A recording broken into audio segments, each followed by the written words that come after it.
Lamentações 4:11. Deu, Senhor, o cumprimento do seu furor e derramou o ardor da sua ira e acendeu fogo em Sião, que consumiu os seus fundamentos. Não creram os reis da terra, nem todos os moradores do mundo, que o adversário e o inimigo pudessem entrar pelas portas de Jerusalém. Mas isso aconteceu por causa dos pecados dos profetas e das maldades dos seus sacerdotes, que derramaram o sangue dos justos no meio dela. Agora vagueiam como cegos pelas ruas. Estão todos contaminados de sangue, que ninguém ousa tocar nas suas roupas. Desviai-vos, imundo, gritavam-lhes. Desviai-vos, desviai-vos, não nos toqueis. Quando fogem e vagueiam, dizem entre as nações, nunca mais morem aqui. Amém, Jesus? Quem crê nisso dá glória a Deus? Quem crê nisso dá glória a Jesus? Pode se assentar, Deus abençoe toda a igreja. Texto de Lamentações, capítulo 4, versículo 11. Texto lido nessa noite para nossa reflexão. O livro de Lamentações é uma sequência do livro de Jeremias. Quem não lê a Bíblia aqui deve saber. Se trata de um livro escrito por um profeta e um dos mais, entre os mais importantes do Antigo Testamento. E eu começo aqui, pelo poder do nome de Jesus, afirmar um primeiro ponto nesse texto que nós lemos aqui. O objetivo do livro de Lamentações, na Bíblia Sagrada, também engrandece, também glorifica e reconhece a obra de Jesus como obra autêntica. Porque muitas coisas que esse profeta preveu a nível de esperanças, o povo de Israel só viu se cumprir quando Jesus se manifestou. É isso mesmo. Demorou todo este tempo. Muitas coisas que esse profeta anunciou aqui, Israel não viu se cumprir na antiga aliança. Somente quando foi renovada, por intermédio da pessoa absoluta de Jesus. Mas há uma coisa que o pastor eu quero aqui dizer aos amados irmãos, que por muitos estudiosos, o livro de Lamentações é um poema acróstico, que dizem eles, irmãos, que o livro de Lamentações, ele é feito de uma organização inteligentíssima, por parte desse homem, organização alfabética, e eles entendem que Jeremias entrou com esse critério de organizar todo este livro de maneira científica, alfabética, porque ele tinha um interesse importantíssimo com isso, fazer com que o que ele falasse as pessoas memorizassem.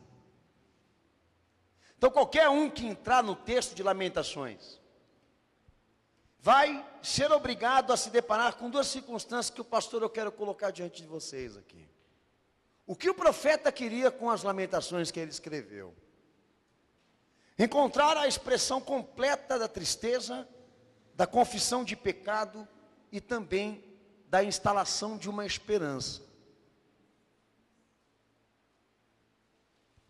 Transmitir uma ideia e não um sentimento. Muita gente que pensa que lamentação, ele está entrando ali para chorar, para se lamentar do que aconteceu com o povo judeu, com o povo de Israel, como todo mundo sabe aqui. E não foi.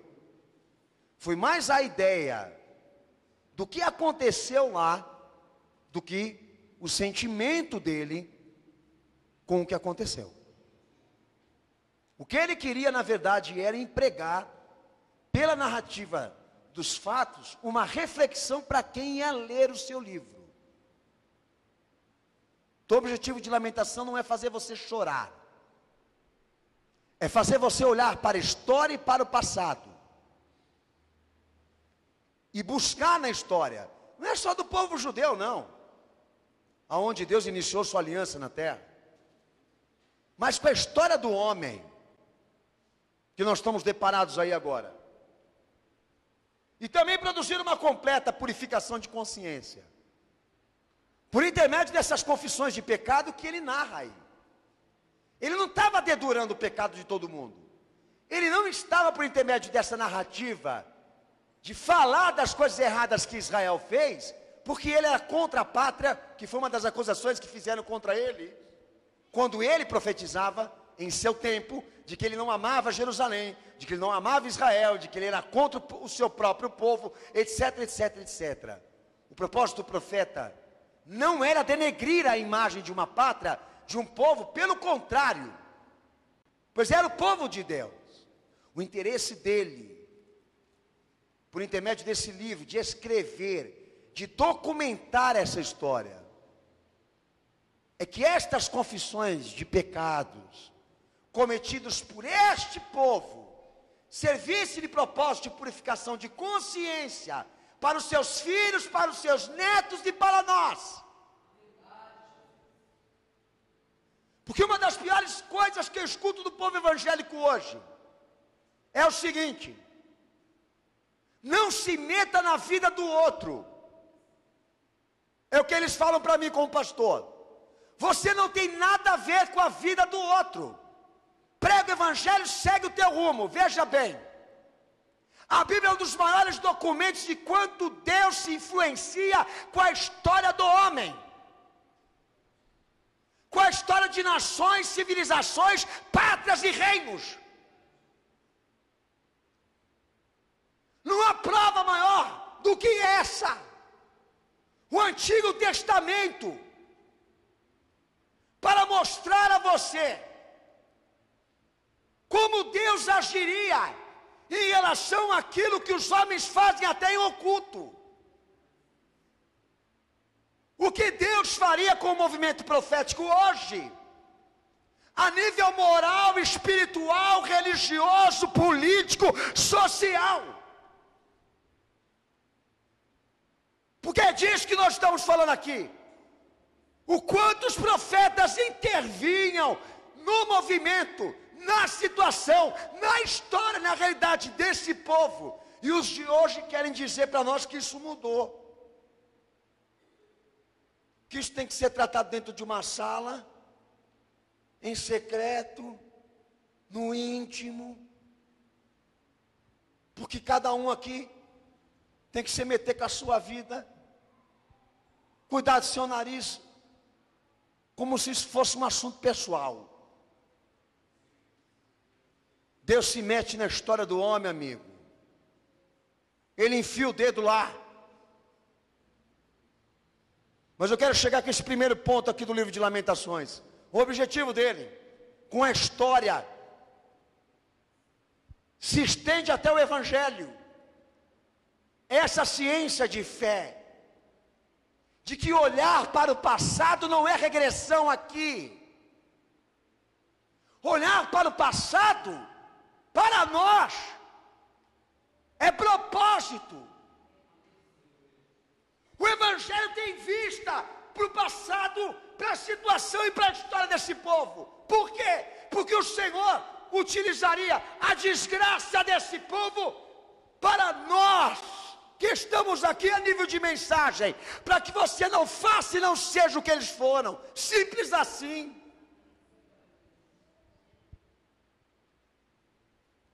Para uma simples purificação de consciência,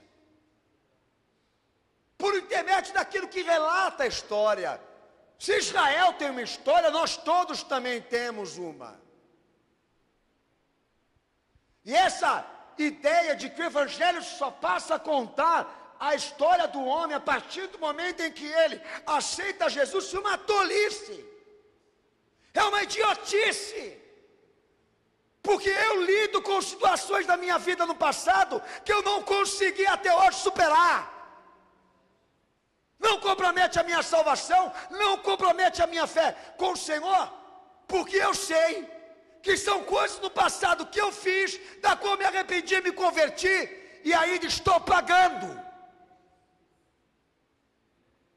Quer um exemplo disso? Sempre fui contra o critério rigoroso de pai e mãe com filhos, e só fui saber o quanto eu estava errado quando eu tive filho.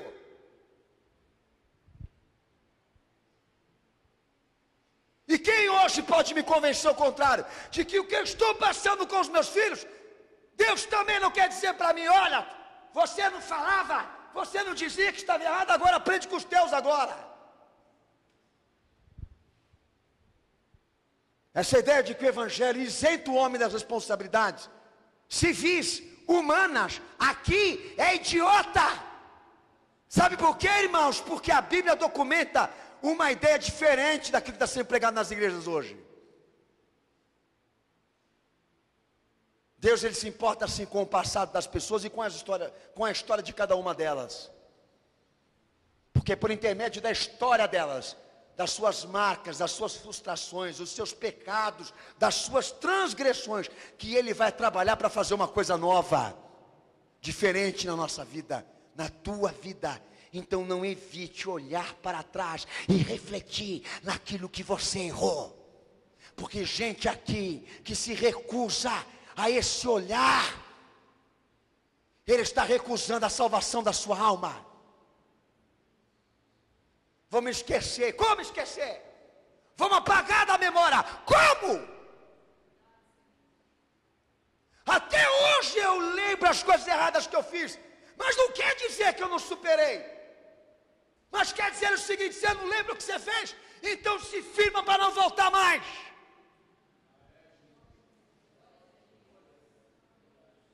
E eu não estou pregando psicologia aqui, tá? Mas da ciência da fé. Purificação de consciência por intermédio das confissões, dos relatos, daquilo que nos traz o nosso pecado. É disso, vamos falar da nossa história verdadeira, pois o nosso começo com Cristo é esse, é conseguirmos trazer o nosso passado à luz, para que agora essas obras sejam purificadas e feitas em Deus.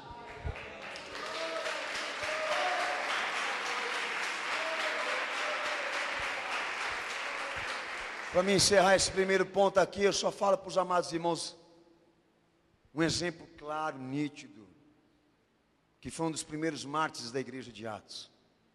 Quando Estevão teve uma oportunidade, e Israel foi a primazia do evangelho, porque foram os primeiros a serem evangelizados, historicamente se comprova isso. Quando esse irmão teve a oportunidade de evangelizar, aonde ele escolheu para ir, o Espírito Santo o instruiu para ir, justamente aonde havia assim mais rigor, mais impenitência, mais dureza, a liderança do povo de Israel. E ele foi lá, meteu o dedo, ele começou a contar. Quem já leu o texto aqui pode entender o que eu estou falando. Ele começou a contar da história de Israel, elucidar da história de Israel, genealogia, família, bebê, e o povo lá, tudo adorando. Nossa, esse cara vai fazer uma pregação para nós, ele vai falar da nossa nação, das nossas tradições, dos nossos costumes, mas lá no final, ele põe 2 pontos, abre aspas, e começa a falar da história real. Grudaram no pescoço dele, mandaram ele para fora e apedrejaram ele. Mas a ciência da fé que estava sobre ele, que o Espírito Santo ministrava, foi meter o dedo na história do povo lá e falar do passado. O que os pais deles fizeram e o que eles fizeram. Quer ter um começo bom? Quer ser abençoado com Jesus? Não evite a tua história. Não negue, não finja. Todo mundo entrou sujo aqui. Ninguém está limpo humanamente falando, a não ser que Cristo restaure isso. Todos nós não temos direito algum de dizer que somos melhores do que alguém, porque o Evangelho tirou toda essa perspectiva. Então para que esse formalismo? Para que esse aspecto de que a coisa não foi tão ruim assim? Foi. Fica mais fácil. O teu caminho com Cristo vai ficar mais fácil, mais pavimentado, diremos assim, para que Deus possa agir na tua vida, a partir do momento que você facilitar, abrir, deixar com que as coisas do Evangelho atuem no campo do teu secreto, do teu íntimo, daquilo que você tem vergonha, ou então medo de que saibam, medo de que falem. Que falem. Mas se Jesus purificou, está purificado, que fale. Se Jesus restaurou, está restaurado. Que falem aquilo que eu fiz. Porque agora o que eu fiz, toda a igreja sabe, o céu sabe, pois eu já confessei para o meu Senhor Jesus. Racaporiose mianzivo miostéria. E não ando mais nesse caminho. Parte de Lamentações 4:11 que o profeta diz aqui: Deus, Senhor, o cumprimento ao seu furor, derramou o ardor da sua ira e acendeu fogo em Sião, que consumiu os seus fundamentos. A ênfase profética desse homem em relação aos fatos. Bom, meus irmãos, todo mundo quando lê o texto sabe que o homem entrou inspirado realmente pelo Senhor para falar das coisas reais, das coisas verdadeiras, enfim. Olha, gente, o que está acontecendo com vocês aí não é azar. A ênfase profética desse homem explica para Israel que a destruição dele, que a cinza desse povo representava a reivindicação da justiça de Deus, da sua ira, do seu julgamento. Olha, não tem ninguém aqui sofrendo aqui por obra de macumba, feitiçaria, mal olhado, bruxaria, essa coisa toda mística que o movimento evangélico está implantando hoje nas igrejas, porque não é a visão evangélica real. A visão evangélica real é que tudo aquilo que opera mal é uma ordem do pecado.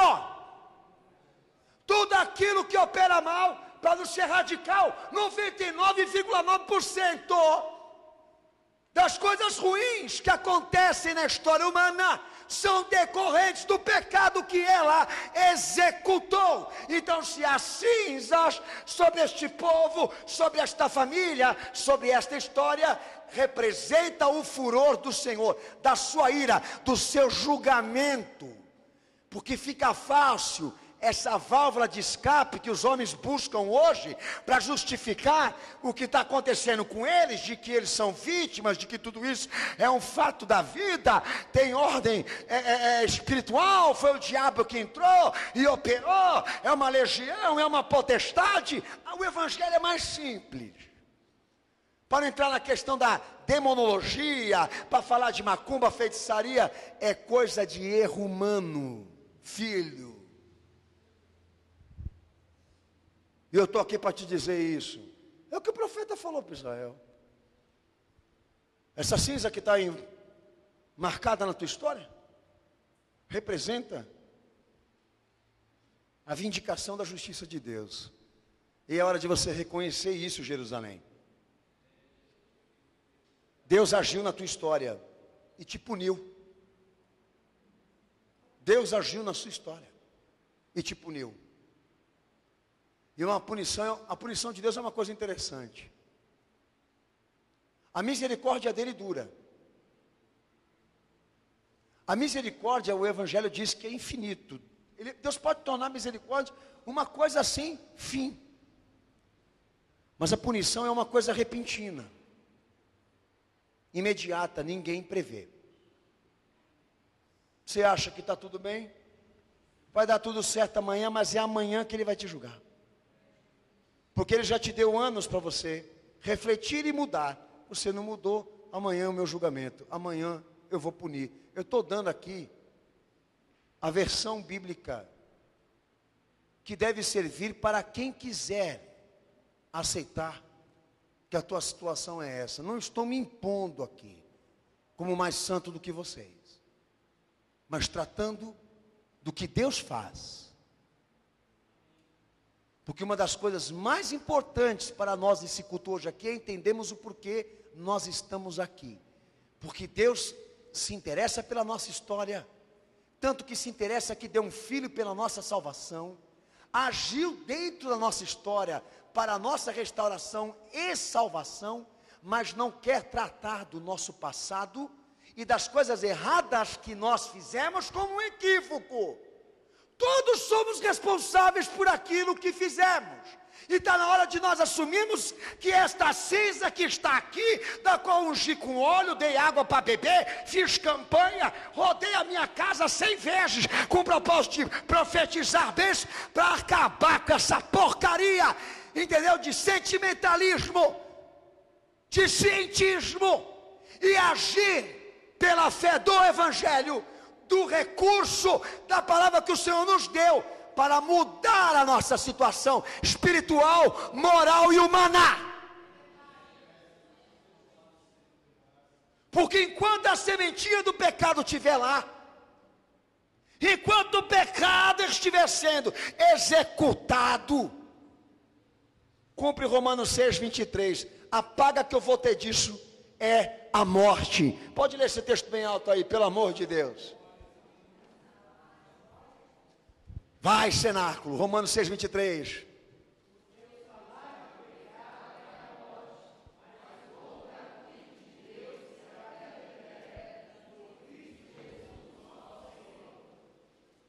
Uma coisa importante para você: Deus não faz por uma mão viver e pela outra Ele mata. Já cansei de dizer isso aqui dentro dessa igreja: Deus não mata, quem mata é o pecado, está aí. Deus deixa de agir, de intervir, é outra coisa. Deus não mata, quem mata é o pecado. Fala, quem mata é o pecado. Está aí. O dom gratuito de Deus sempre é salvar, não é matar. Isso vem desde lá de trás. Quando o homem pecou, quando o homem caiu, quem matou ele perante Deus foi o pecado que ele fez. E obviamente vieram as consequências depois disso. O projeto de Deus nunca foi matar ninguém. O que está acontecendo com esta terra aqui agora é o que? A pura reflexão disso. A cinza representa um requerimento da justiça de Deus, irmãos. Ele não gostaria que a história humana chegasse a esse ponto que chegou hoje. Não foi seu propósito, não foi seu projeto, como a queda dos anjos também não foram. Mas porque o homem, como os anjos, são feitos de iniciativas e liberdade de escolha, gente. Cada um responde pelo seu ato. E nós não podemos substituir responsabilidade por essa mística de acreditar que as coisas venham a mudar, serem diferentes para nós, se nós não queremos a mudança. Ponto final. O pecado está aí, então também está a morte. E aonde tiver o pecado e a morte, vão estar as cinzas também. E aonde estiverem as cinzas, é como esse povo vai ter a marca de Deus sobre a nossa vida, de que a justiça dele é maior do que a dos homens. Pode ter certeza disso.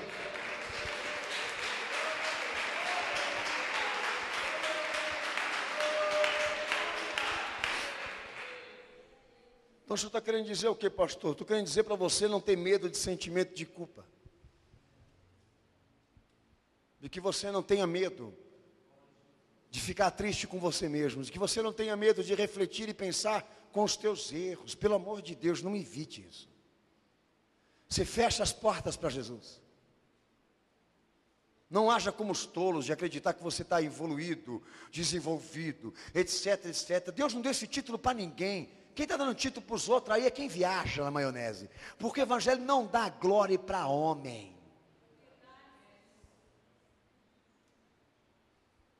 É como outro dia entrou um idiota aí na internet da igreja dizendo o seguinte: pastor Daniel, tem profecias da tua igreja que não se cumpriram. Um cara que fala uma coisa dessa não tem noção. Por quê? A gente não profetiza para se cumprir, amigo. Desde quando nós estamos querendo agora que alguém morra aqui para a gente poder ter glória? Está lá Jonas, representando o maior sentimento de Deus em relação a isso que nós estamos pregando aqui hoje. Que o sentimento que ele tem pelo pecador é maior do que a glória que ele quer dar para o profeta. Que história que é essa? Nós profetizamos aqui, porque o interesse de Deus é salvar, não é matar ninguém. Agora, se o pecado, se Deus não quis cumprir, ele julgou assim. Se ele cumpriu, ele julgou também que deveria acontecer aquilo e ser como ele falou. Uma meta da igreja não é ver ninguém morrer, a meta da igreja é ver o povo se salvar. Mas fica difícil, estreito, o operar do Senhor Jesus na tua vida, se você insistir nos teus erros. Esquece essa coisa. Esqueça o que está em tua volta agora. Esqueça aqueles que te odeiam, esqueça aqueles que querem o teu mal, esqueça aqueles que estão botando o teu nome na boca do sapo, costurando com 7 pontos, depois cozinha o sapo no forno. Esquece. O produto de avaliação do que Deus vai fazer aqui hoje é você. É o que você é o que você faz, é o que está dentro de você. Ô pastor, mas o diabo não é uma coisa preocupante? Sim, desde que ele não passe no terreno da qual compete a mim representar. É simples assim, ele chega até lá, ele só entra se eu deixar. E essa palavra livre-arbítrio tem um poder que pode te salvar como te condenar. O diabo não tem autoridade para interferir nisso, mas tem gente querendo dizer que tem. Sabe porque eu estava lá orando, buscando o Senhor, e de repente o diabo entrou, entendeu? E fez como Jó. E lá vem ele com a palavra de Jó. Entendeu? 1% é Jó, 99% fez coisa errada, tá? Não é querendo se meter a ser Jó não, filho. Queria dizer que o que aconteceu com ele acontecer com a tua vida. Eu nunca falei isso na minha vida. Você vai querer também dar uma de bonzão? Que agora você perdeu mulher, família, porque Deus está provando a tua fé. Ok, então vamos ver se você consegue transformar as tuas cinzas, entendeu? Como as cinzas de Jó. Porque tudo que ele perdeu foi recuperado. Tu prova! Mas você não consegue recuperar porcaria nenhuma e fica naquela coisa lá de campanha e mais campanha, e o que tem que mudar não muda. Daí sabe o que acontece, gente? Daí os pastores que pregam ênfases proféticas baseadas em imediatismo, essa coisa toda do sobrenatural, sem responsabilidades, sabe o que acontece? Eles ficam deitados numa banheira de ouro, que nem o Sr. Macedo esses dias postou uma foto, banheira de ouro, para chamar você de idiota, porque na banheira de ouro ele está ouvindo Deus falar, vai falar Deus falar até no inferno, vai tomar suquinho de enxofre com o capeta, não demora. Mas por que esses homens chegam a esse ponto de descaradamento? Porque o povo merece, para mim eles merecem. O cara está aí, ó, sabendo que está tudo errado na vida dele, nada do que ele faz presta, mas está esperando que um ônibus, entendeu, cheio de bênção, passe na porta da casa dele e diga para ele: entra que tudo isso aqui é teu. Muita gente que entra no culto fica assim: Senhor, usa a boca dele para falar comigo, Senhor. Usa a boca dele para falar comigo, Senhor. Usa, ele está passando aqui agora. É agora. Filho, nem precisa falar. Com um pouquinho de bom senso, você já enxerga que você está todo ferrado. Mas o que ele está esperando? Que alguém entre com filosofias, que alguém dê uma pincelada, como já diziam os profetas, erga, tape os buracos com argamassa, para dizer que está tudo bem, e faça aquela coisa aparente. É o que o povo na verdade está buscando hoje, mas não é o que nós viemos buscar hoje agora. Não estamos aqui para buscar isso. Não queremos obra rebocada. Nós queremos uma obra restaurada. E restauração, avivamento, bênçãos não vem se nós não olharmos para o passado e não certificarmos que até o dia de hoje estas coisas foram restauradas. Se nós não conseguimos comprovar a nossa conversão, o nosso arrependimento, a purificação de tudo isso que nós fizemos de errado, não tem evangelho, não tem Jesus para você. E se o pecado está aí, o que vai vir é morte. Versículo 6, ele diz assim: maior é a maldade da filha do meu povo do que o pecado de Sodoma. Quem foi subvertida no momento sem que mão alguma lhe ajudasse. Ou seja, o profeta dizendo que a iniquidade, que o pecado desse povo superou a de Sodoma e Gomorra. Para alguns aqui, Deus já deveria estar submetido a uma disciplina por ter falado isso, porque está muito injusto dizer que nós superamos Sodoma e Gomorra. Vamos botar Deus num tribunal, vamos discipliná-lo. Amanhã ele não está mais na Santa Ceia. Amanhã mais Jesus não senta na Santa Ceia, até que ele entra aqui e nos respeitem. É isso que eles estão querendo dizer hoje. Todas as vezes que eles querem evitar ou encobrir as coisas erradas dentro de uma igreja. Mas o que o profeta na verdade estava querendo aqui implementar, sendo com a fé, é o resultado lógico da lei de Deus. Gálatas 6:7, pode ler alto.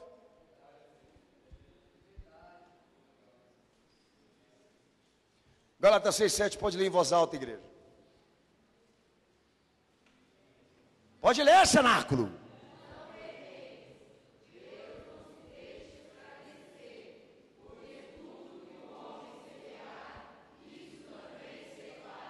O que o profeta está falando aí?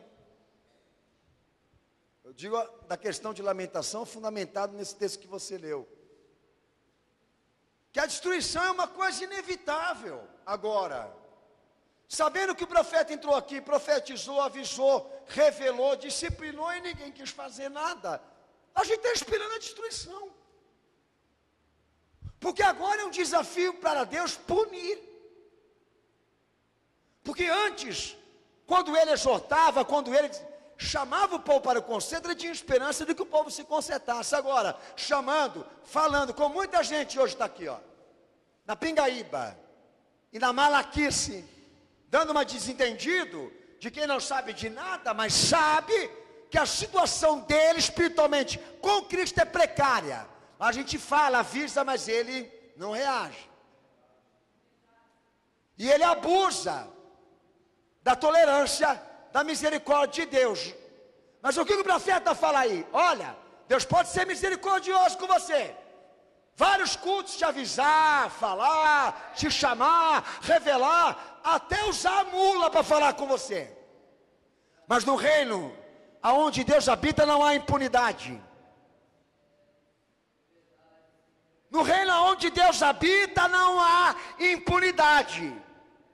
E o resultado lógico da lei de Deus é que o que você planta, você vai colher. Chegamos numa conclusão que a destruição desse povo é uma coisa inevitável.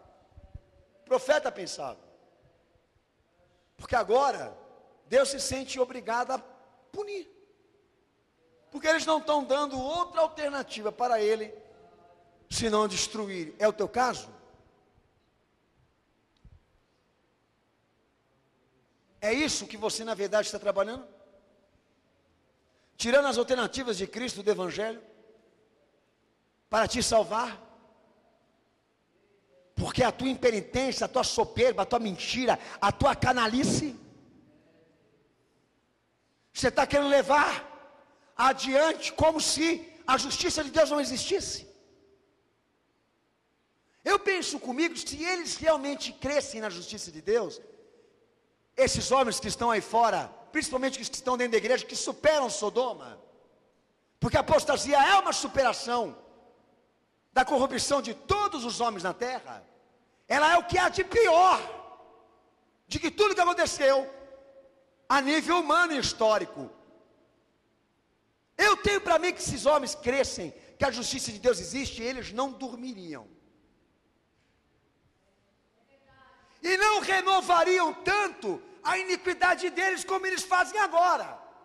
Eu tive meu tempo de pecado, errei, falhei, antes da minha conversão, como cristão, até. Mas o que eu estou fazendo aqui em cima desse púlpito, porque houve uma interrupção na minha vida. Essa interrupção significa que Deus me arrebentou de cima até embaixo. Que essa transformação que eu vivi com Cristo, como pode ser o teu caso também, aconteceu devido ao quê? Ao fato do Espírito Santo nos convencer de que a graça e a misericórdia de Deus tem uma extensão. Ela pode se encerrar. Uma hora ela pode se acabar. E é natural da lei que algum dia o juízo venha.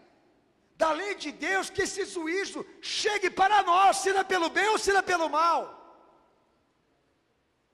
E no caso de quem se corrompe, de quem transgride, de quem peca, de quem faz o que não presta, é como o profeta com esse povo e como aqueles que estão respaldados e resguardados da religião evangélica.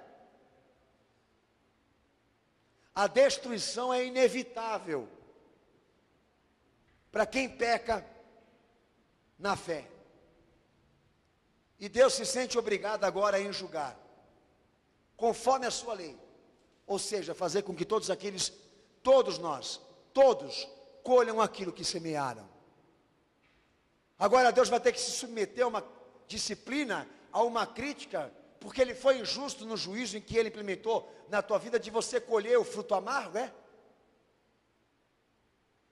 Agora Deus vai ter que ser disciplinado, eu digo Deus, o profeta, vai ter que ser disciplinado porque ele foi injusto na colocação, ele foi injusto na avaliação e principalmente, nós estamos colhendo isso aqui agora porque ele nos amaldiçoou. E foram até capazes de dizer isso também. Por covardia. Deus não é injusto. Segundo a fé, Deus não é injusto naquilo que Ele julga. Ele julga com retidão. Quer dizer o seguinte, Ele faz questão de que você colha aquilo que você plantou. E para Ele é um desafio hoje. Ter que te julgar aqui hoje. Nos julgar. A começar pelo que Ele poderia fazer por nós hoje, se nós facilitássemos esse caminho de graça, misericórdia, redenção, restauração e salvação cristã. A começar pelo passado encoberto, pelas coisas escondidas, que foram trazidas também por uma experiência cristã, como coisas normais e naturais, e não são. São tão pecaminosas como essas que estão sendo feitas hoje, nesse mundo moderno. E ainda estão enrustidas aí dentro de você.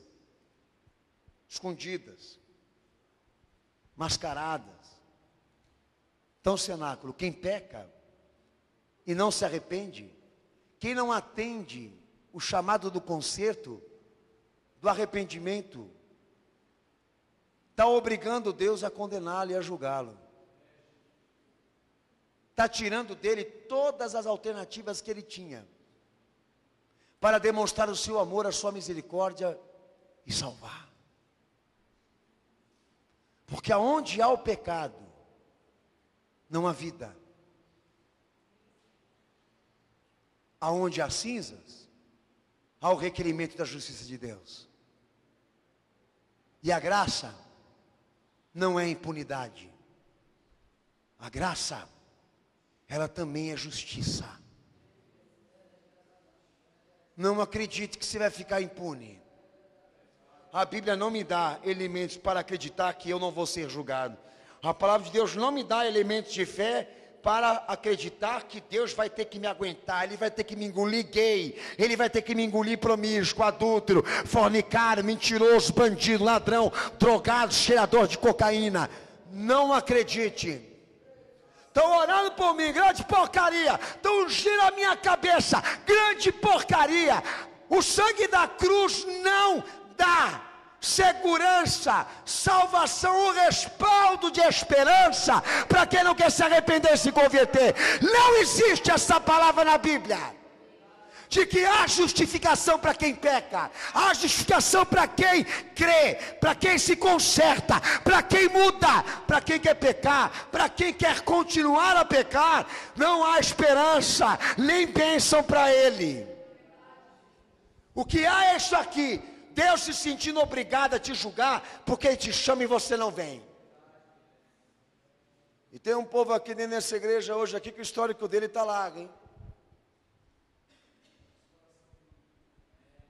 De iniciativas que vieram do céu para tentar trazer ele de volta, ressuscitar o cara, né? Ô filho, acorda aí. O cara vai lá, trai, e esquece que trai, entra na igreja e finge que nada disso aconteceu, pelo amor de Deus. Você está lá falando: ô filho, estou vendo um diabo no teu cangote, imagina se eu estou errado aqui, olha minha carteirinha de obreiro aqui, aí, olha minha carteirinha de obreiro. Daí você chega lá, cheira álcool, cheira Hollywood, cheira tudo no cara. Veja aqui, cheiro que é esse? Catinguento de cão. É o perfume. Perfume francês, pastor. Cheirando carniça aí.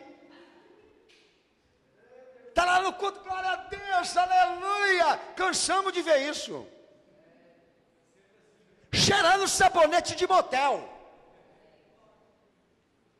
Daí chegou aqui, os abestalhados: pastor, nós viemos buscar orientação do pastor para nos aconselhar como casar.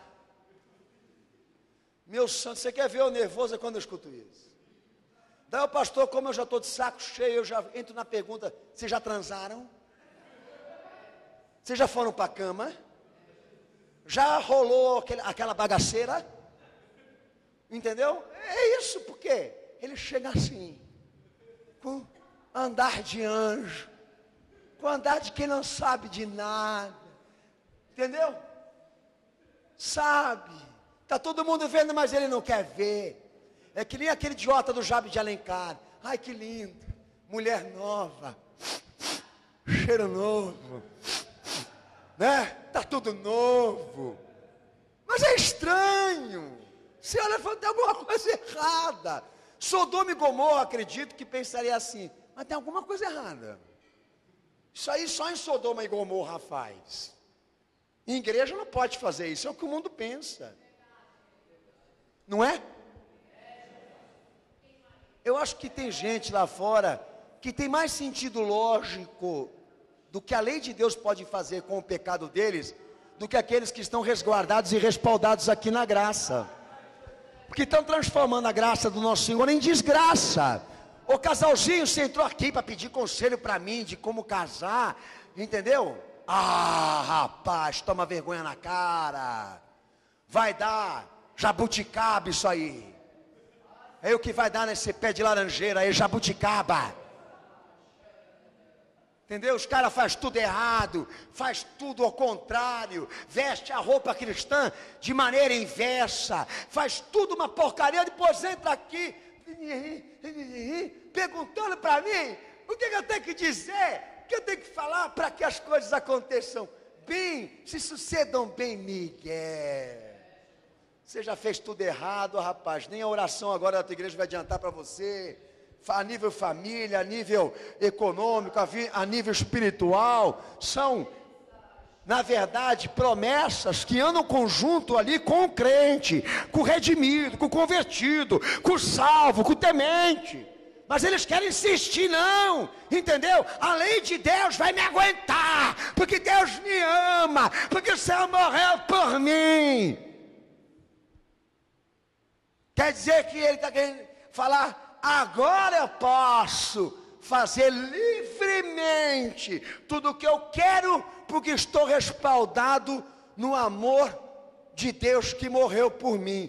Ah, é? O Evangelho não fala disso não. Nem os impuros, nem os avarentes, nem os idólatras, nem os beberrãos, nem todos aqueles que amam e praticam a iniquidade vão herdar o reino do céu. De fora vão ficar os cães, feiticeiros, homicidas. De fora vão ficar todos aqueles que pecam. O evangelho não dá respaldo de graça, nem de salvação. Aonde está o pecado? E se você não se conserta, filho, você está querendo dizer para Deus: me pune mesmo, Senhor. Eu vou adorar e ir para o inferno. Nós estamos entendendo assim. Olha, Senhor, pode descer o cacete, desce espada, desce tudo. Entendeu? Porque eu gosto de apanhar. Eu gosto de sofrer. Eu gosto, Senhor. Quer fazer o quê? Minha religião. Entendeu? É minha religião. Sangrar. É minha penitência. Por isso que eu estou pecando. Porque eu quero que o Senhor passe espada em mim. Aleluia. Aleluia. Passa, Senhor, a espada em mim. É o que você está falando. Ou então querendo dizer: a tua idiotice. Porque impunidade não existe. E a história comprova isso. Na humanidade, Deus pune como salva. Ele marca a história do homem. Então vamos olhar para trás. Israel.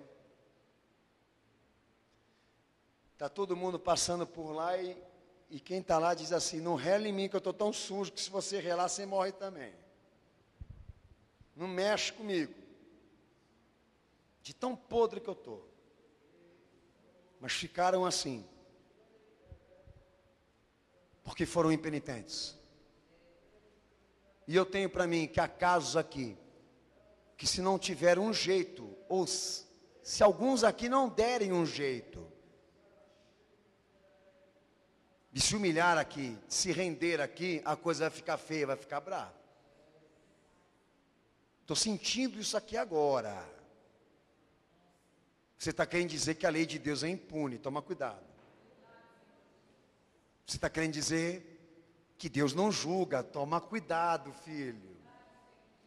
Você está querendo dizer que Deus está morto, que Ele perdeu o controle.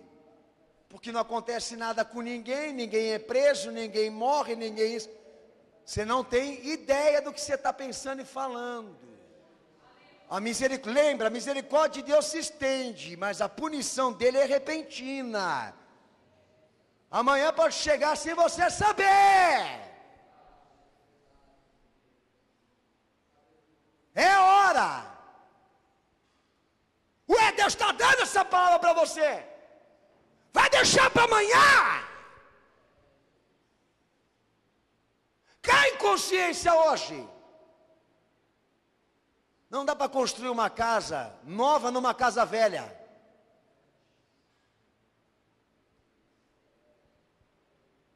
Versículo 14, cenáculo. Lê para mim. Do capítulo 4, versículo 14 de Lamentações. Pode ler bem alto, irmãos.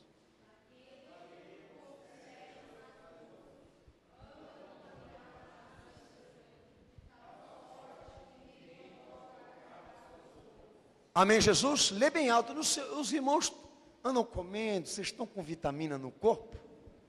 Lê bem alto aí, cenáculo.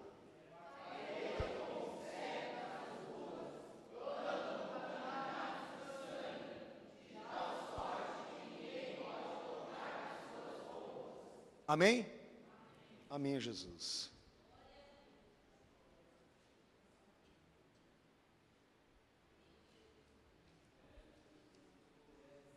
Vou pegar mais um textinho bom para os irmãos aqui.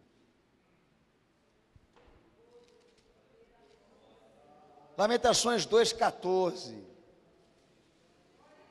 É esse. Vocês leram esse? 2,14. É que o pastor me confundiu aqui. Pode ler agora. Agora é sério. Isso.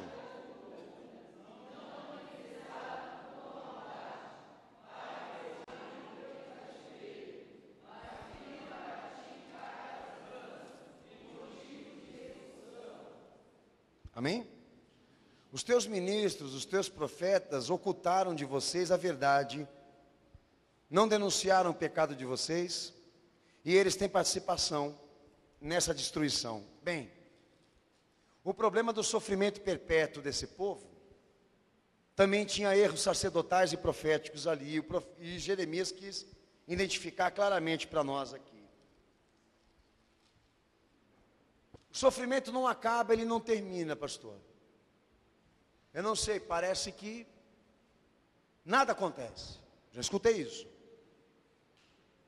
Então, exige uma atenção tua pessoal, tá? Fato. Uma das coisas que me preocupa, quem é o teu instrutor, quem é a tua igreja, quem é o teu pastor, sobre quem você está sendo avaliado. É uma coisa importantíssima na vida da pessoa, tanto que muitos aqui desprezam aqui no cenáculo isso. Por quê? Porque é uma coisa importante aí na notificação do profeta. Nós temos que administrar a natureza do caráter de Deus e o apreciamento da esperança, tá? Bom, eu tenho esperança de que as coisas melhorem para mim. O Evangelho é a favor disso. Mas eu também não posso esquecer que Deus é cheio de vontade e caráter. Que esse caráter tem uma natureza. E a cinza em Jerusalém representa isso, de que ele não vende a vontade dele e o caráter dele para fazer homem feliz. Bom, eu tenho esperança de que alguma coisa mude, de que alguma coisa de bom aconteça com a minha vida. Guarda, o Evangelho também lida com isso. Mas não esqueça que Deus também tem vontade e caráter para ser amado e zelado por você. E essas duas coisas têm que andar em conjunta. Porque a partir do momento em que você quiser ter, aliás, alimentar, nutrir esperanças com palavras falsas, mentirosas, contraditórias e não reais, você está criando uma cova para se matar. Você está cavando um buraco na terra para se matar. Porque aqui se aprecia a esperança de Deus, de sermos salvos em qualquer situação. Mas em compensação, eu vou ter que trabalhar muito o caráter e a vontade de Deus na minha vida para poder chegar lá. É duro a gente saber que a pingaíba, a desgraça, a corrupção desse povo tem participação ministerial. Por que você acha que a gente fica bravo com eles? Porque nós sabemos que eles são mantenedores da corrupção que os homens querem guardar, estender até o final da vida. São administradores do caos, da corrupção atual. Quando eles não falam o que é para falar de Cristo, não denunciam o pecado desse povo, mas ficam alimentando eles de bênçãos, promessas, conquistas, etc., sem tratar do caráter e da vontade de Deus para o homem. O sofrimento não acaba porque você não quer mudar. Essa cinza não sai daqui porque você não quer mudar. Você está querendo dizer para nós aqui que Deus vai ter que ser vencido para você ser feliz, que Deus vai ter que descer, que Deus vai ter que se humilhar, abrir mão da sua vontade, do seu caráter, da sua criação, para você ser feliz. Será que você vai conseguir vencer essa guerra? Mandamento existe para ser seguido, irmão. Normativa na fé não é opção. Norma é vontade de Deus para ser seguida. Fé é isso. Mas querer a esperança, mas não querer a vontade dele,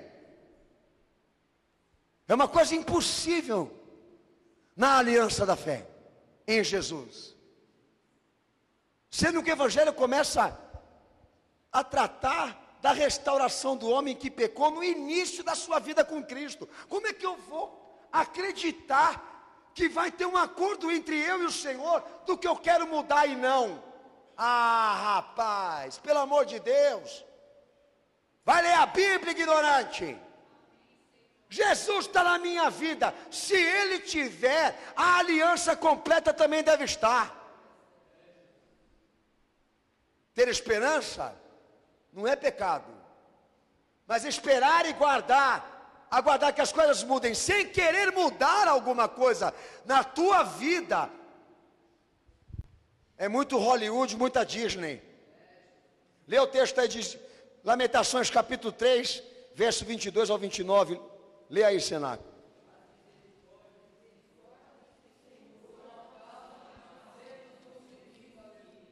E o 29, não? 22. Lê alto. As misericórdias do Senhor são a causa de não sermos consumidos, pois as suas misericórdias não têm fim. Versículo 29. Esconda o rosto no pó, talvez ainda haja esperança. Se arrependa, se conserte, porque ainda haja esperança. Há esperança de que Deus se compadeça e se encha de misericórdia pela tua vida. Bota o teu rosto aí nessa terra, ora aí, pede conserto, se arrependa, porque o nosso respaldo aqui é o homem erra, o homem peca, mas Deus continua fiel, misericordioso e glorioso. E a minha esperança agora é pôr o rosto na terra aí e me arrepender.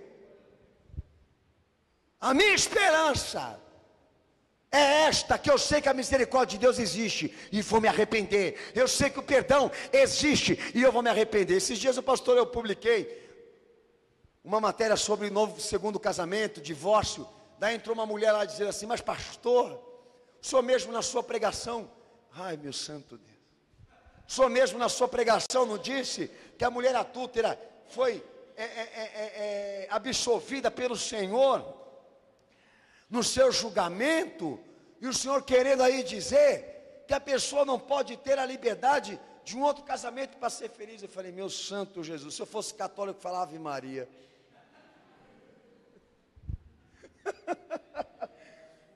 Ave Maria, Santinho Paulo, Santinho Pedro, Santinho Lucas. Graças a Deus o pastor não é, né? Eu falo misericórdia, isso é que esse povo passa por lá, lê esse texto, lê 100 vezes e não consegue entender. Gente, para que existe o perdão? Para que existe a misericórdia do Senhor? É para nos absolver da condenação, não da responsabilidade. É para nos absolvermos da condenação de Deus, da condenação dos homens, mas não da responsabilidade. Ô mulher, cadê os teus acusadores? Foram embora, Senhor. Amém. Então eu também não te condeno, mas vai e não peques mais. Já não basta, vai e não peques mais. Espera lá, vai e não peques mais. Ação, mudança, ok. Como que eu posso aplicar a doutrina moral da mudança sem ter que despojar a coisa que está errada? Não tem como. Espera lá, vai, tá, eu não vou pecar mais. Como é que eu vou manter uma vida redimida com Cristo, se eu continuo no ponto do meu erro, na mesma situação em que eu errava? E segundo o casamento é isso, né?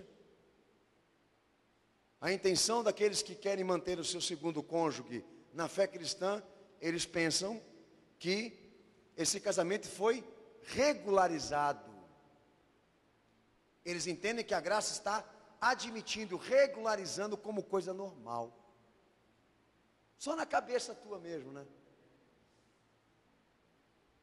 Como é que o Evangelho vai poder absolver uma pessoa da sua responsabilidade com aquilo que ela fez no passado, se ela não quer se converter, se ela não quer mudar, se ela não quer se arrepender por causa das suas justificativas? O Evangelho não pode salvar, é simples assim. E sirva para outros pontos também, que os irmãos estão emperrados aí, comprometidos também. Fé em Deus, eu tenho esperança que uma hora vai mudar. Sabe aquele papo de comadre, de caipira em cima da cerca? Pois é, compadre. Eu acredito ainda que um dia eu vou olhar nesse campo, vai estar cheio de espiga. Vai estar cheio, vai estar amarelinho. Amanhã eu vou levantar, você vai ver. Vou me deparar com um milharal. Mas na ciência, se você não for lá e trabalhar e semear, não vai aparecer nada. A lógica é essa, não é? Mas por que eles acreditam que na fé Deus possa fazer, Deus possa agir, sem que o homem também trabalhe com isso. Porque na fé eles querem dizer que as coisas podem acontecer, sem que o homem faça alguma coisa? Eu não entendo isso, Renato. Por que as pessoas insistem tanto no ponto de que o compromisso do Senhor agora é de fazer com que tudo mude na vida dele, sem que ele faça nada por isso? É uma fé idiota. E isso ofende quem tem ela. Nós lidamos com a esperança, mas não esquecemos da vontade e nem do caráter do Senhor. Então o sofrimento, ele pode acabar. A maldição, a desgraça, a destruição, Deus quer fazer acabar. Jesus morreu para isso. Mas Ele não pode fazer isso acontecer sem que você mude. E da Bíblia, você não vai conseguir tirar nenhum argumento que forme uma tese de que exista salvação em Cristo para aqueles que invalidam o seu dever e o seu compromisso com a doutrina. Você não vai conseguir estabelecer, levantar, se quer um argumento com textos, desde os profetas, tá? De que Deus permita formar uma aliança com você, de comunhão, em trajes e condições espirituais precárias, imundas. Você não vai conseguir. E nesta cinza está o requerimento da justiça de Deus, e Ele mandou todo mundo olhar para lá. Você quer ter um filho igual? Você quer ter um fim igual? Você quer que a tua destruição seja perpétua, eterna? Continua duro e mentiroso desse jeito que você está, para você ver o que vai acontecer. Continua indo buscar esses profetas comerciais, que você vai ver o que vai acontecer com você. Vai! Continua indo lá, em busca de revelações, das visões proféticas, da conquista, da vitória, sem responsabilidade, para você ver qual vai ser o teu fim, o que Deus vai fazer com você. Hoje foi reservado aqui nesse lugar, pelo poder do sangue de Cristo, um momento onde todos possam hoje aqui, olhar para o seu passado e certificar de que tudo aquilo ali está limpo no sangue de Cristo.